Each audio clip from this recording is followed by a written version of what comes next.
Entonces, bueno, nada, yo lo que te quiero preguntar es, y capaz que tu respuesta vaya más por el lado de que es un problema cultural, es ¿por qué esto? ¿Por qué estas decisiones del gobierno? Y si para vos con las cosas que han pasado, está bien que hay una pandemia de por medio, es válida todavía la frase esa que se ha dicho mucho de que el gobierno anterior, o sea, Cambiemos, era kirchnerismo con buenos modales. Ah, mira, me parece que hay varias cosas que eran distintas. Eh, pero sin duda que a mí me gusta sintetizarlo así. Cristina armó la bomba, Macri la siguió inflando y después se la dio a Alberto Fernández. ¿Por qué la siguió inflando? Porque hizo bastante poco para intentar revertir eso, ¿no?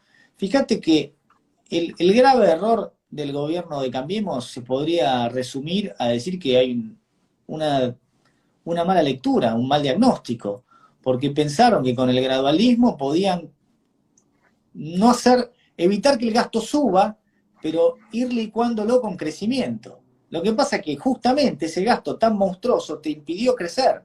Si vos te acordás, al comienzo del gobierno de Macri, hicieron una gran puesta en escena en el Centro Cultural Kirchner para atraer inversiones.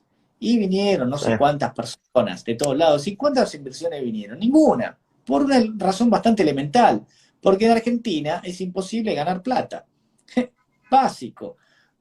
Si las empresas no pueden ganar plata, no va a haber inversión.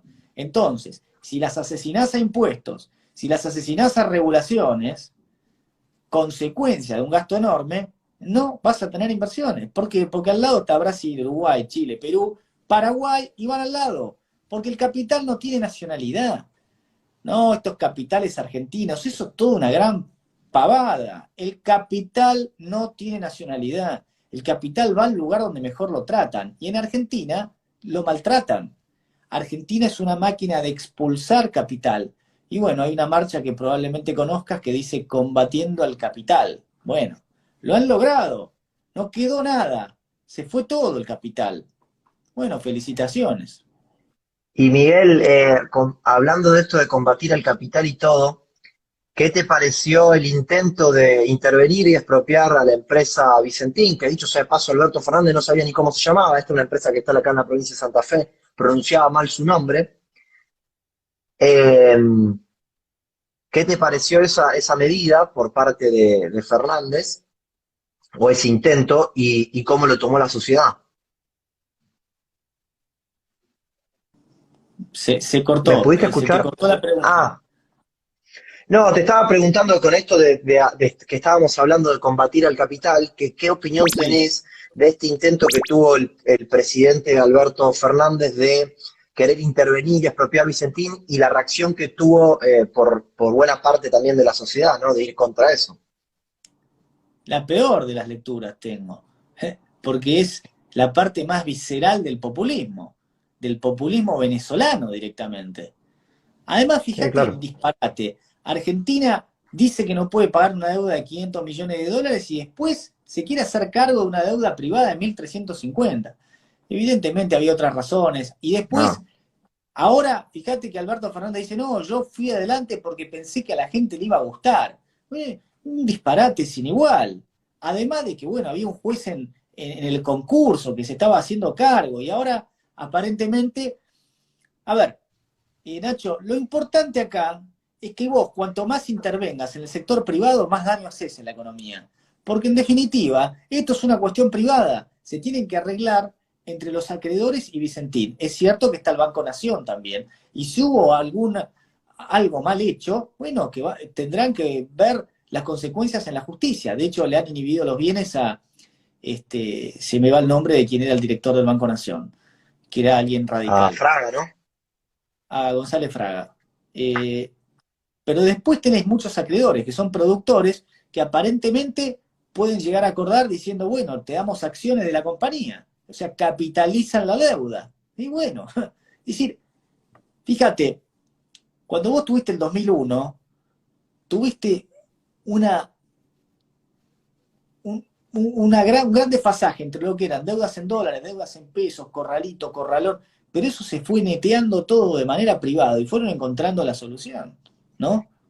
cara, donde mucha gente perdió mucho, pero acá, al final, ¿quiénes son los perjudicados? Los acreedores. Bueno, tendrán que verse con los que tienen la deuda, con los deudores que son Vicentín, y bueno, deberán encontrar alguna solución de forma privada. Y además, eso está supervisado por un juez.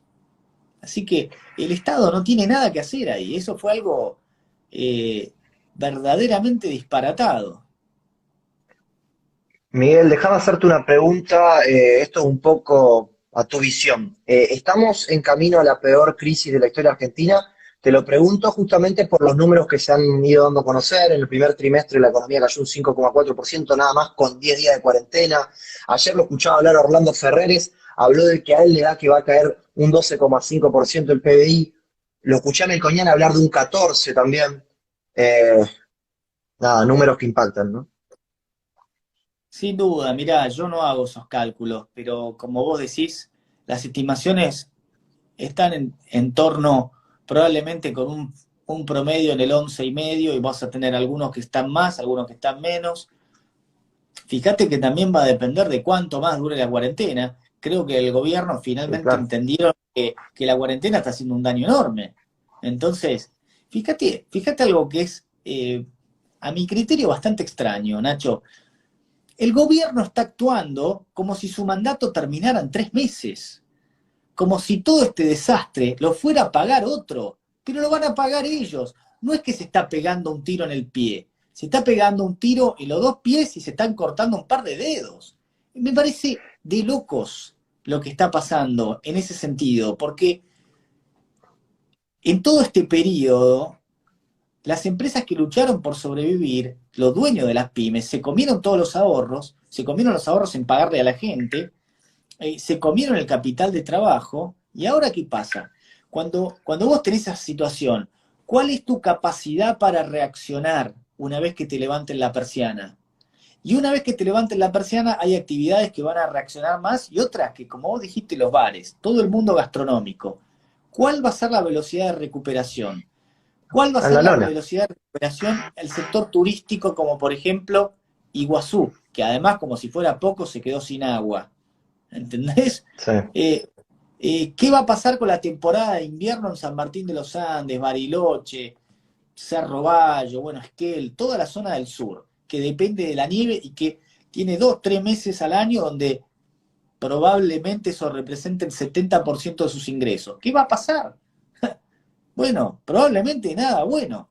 Entonces, eh, hay hay consecuencias de todo esto. Y me parece que se han mezclado muchas cosas, pero yo insisto también en, en la, en la mala calidad de la información basado en el hecho de que Argentina testeó poco desde el minuto cero. Se testeó poco y despertando muchos fantasmas. Si vos te acordás, primero el que Ah, tenía que aunar todos los tests iba a ser el Malbrán y en otros hospitales se podía hacer los tests, pero no, ahí no.